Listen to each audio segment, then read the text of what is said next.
Um piloto da companhia aérea Latam foi preso na manhã desta segunda-feira dentro de um avião no aeroporto de Congonhas, suspeito de integrar uma rede de abuso sexual infantil que atuaria há cerca de 8 anos. Meu Deus. Repórter Luiz Guerra por aqui. Bom dia, Guerra. Quais os detalhes? Teve uma mulher também presa nessa operação. Acho que mais cedo Marina Helena comentou, uma avó. Bom dia, Adriana, bom dia a todo o pessoal do estúdio e principalmente a nossa audiência. Realmente, uma avó foi presa também, além do Sérgio Antônio Lopes, vamos falar bem o nome dele, né? 60 anos, né? Piloto da Latam, ou melhor dizendo, ex-piloto da Latam. E com ele também a polícia, o DHPP, através aí da 4ª Delegacia de Repressão à Pedofilia, do Departamento Estadual de Homicídios e Proteção à Pessoa, com mandado de busca e prisão, conseguiu prender aí esta avó que tinha 3 netinhas, que ela vendia para esse piloto no valor de 30 a 100 reais. Também foi presa uma mulher, mãe de uma garota de 14 anos, também da mesma forma, pelos mesmos valores. Os policiais apuraram que ele levava as crianças para um motel, né? Eu digo um motel porque esse motel a polícia está investigando, mas parece que tinha aí um acordo com ele, e também documentos falsificados, né? Ou dando maioridade para essas crianças, né? E também as crianças aí, falando agora de idade de 10, 12 e 14 anos também.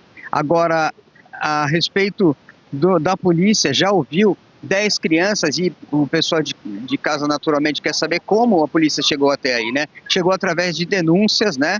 De vítimas, que já são, como você falou, de 8 a 10 anos, a polícia acredita, são dezenas de vítimas, e algumas vítimas chegaram a avisar a polícia. São pelo menos 10 crianças que já foram ouvidas em todos os estados do Brasil.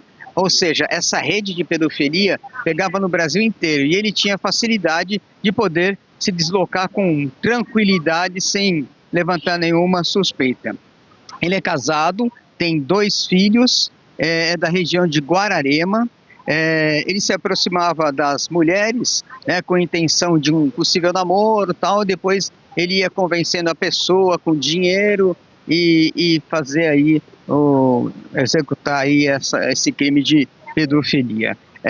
Também ele é dono de uma Mercedes, olha só, Adriana, ele é dono de uma Mercedes, um homem bem de situação, casado, filhos e tudo mais. Agora, a Latam, em nota, né, vale a pena a gente citar aqui, que a Latam lamenta o ocorrido e abriu uma sindicância para poder apurar os fatos que ocorreram, e está contribuindo com a polícia e não compactua em nenhum momento, em nenhum tipo de delito ou de violência contra qualquer pessoa que seja. A polícia continua as investigações. O Sérgio, juntamente com essas 2 mulheres, foram levados para o IML, passaram para o exame de corpo de delito, e hoje eles passariam para a audiência de custódia, mas a gente já sabe que essa audiência de custódia vai ser cadeia mesmo, né? Por tantas provas que se tem, a polícia agiu rapidamente, um serviço investigativo, levantou computadores através de celular, quer dizer, eles fizeram um trabalho brilhante, mais uma vez, ponto para a polícia, para desmascarar esse monstro, né? E esses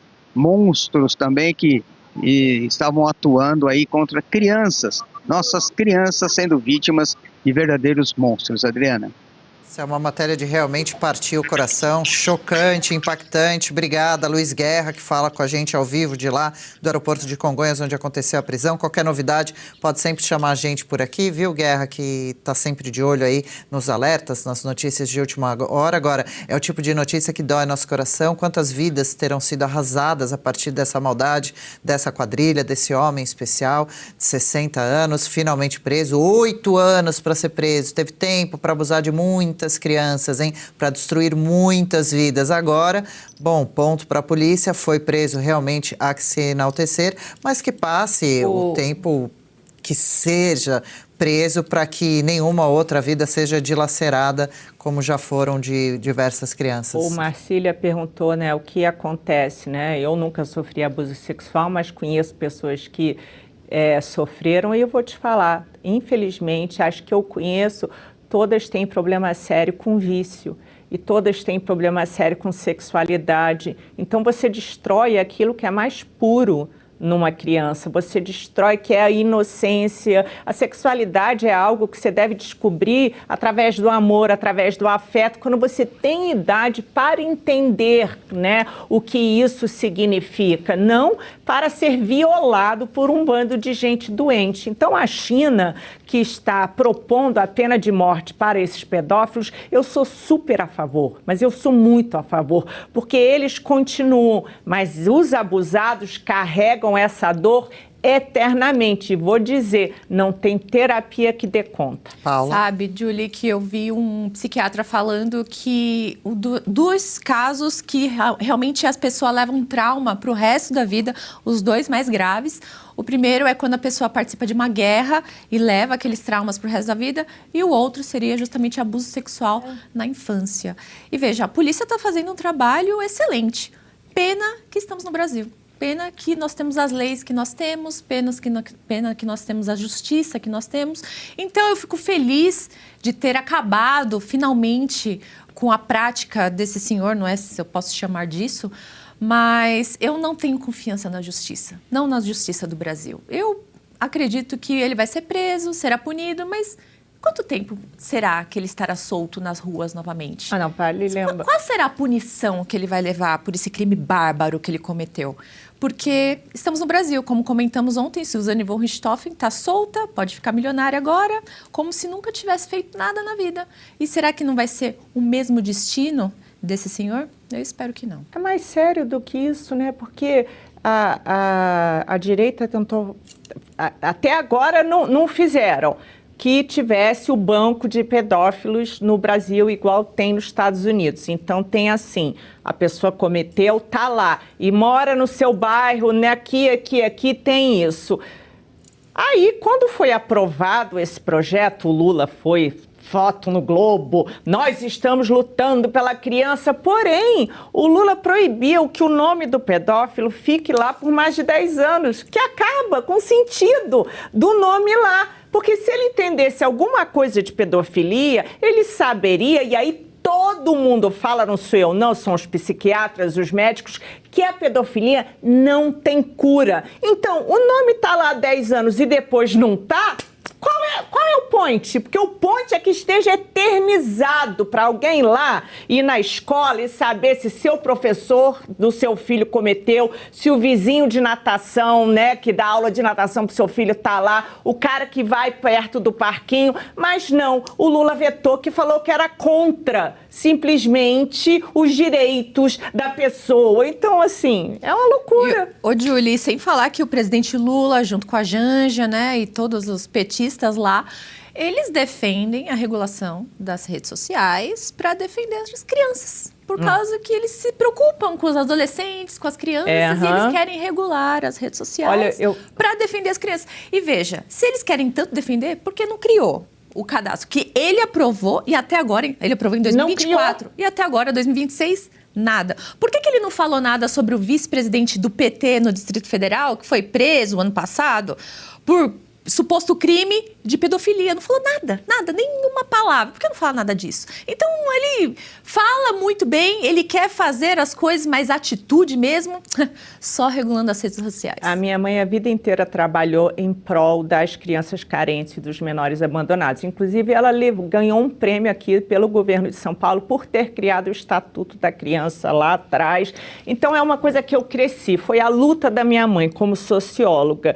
E aí, uma vez eu perguntei para ela, quando eu li numa matéria, eu falei, mãe, pelo amor de Deus, eu estou lendo aqui no site americano do FBI que nós somos o país número 1 de pedofilia online. Aí eu falei, por que isso não está na pauta número 1 de todos os políticos? Ela olhou para mim muito séria e falou assim, porque criança não vota, Ju.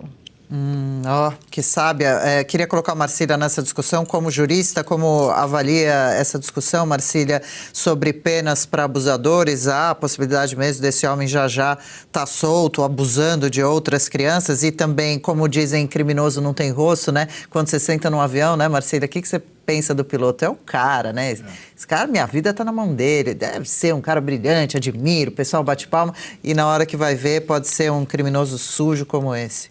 Pois é, e você sabe que isso daí é um ponto que me assusta, né? Porque esses abusadores, violadores, eles acabam sempre se direcionando para carreiras em que eles exercem algum tipo de autoridade ou de credibilidade e sempre lidando com o público. Então você tem, no caso do piloto do avião, acontece muitas vezes, claro, não estou generalizando, mas acontece professores e coisas do gênero, quer dizer, a pessoa que lida, às vezes, diretamente com criança, ou às vezes está nessa posição de ascendência sobre aquele objeto, né, que, enfim, ele está visando. Isso é muito perigoso e assustador, né, porque são essas pessoas, né, nas quais nós confiamos, nós depositamos a nossa confiança no piloto de avião, no professor, etc. Então, quando a gente encontra nesses lugares as pessoas, esse tipo de abusador, é muito assustador. Agora, eu queria aqui retomar um projeto, veja, pena, infelizmente,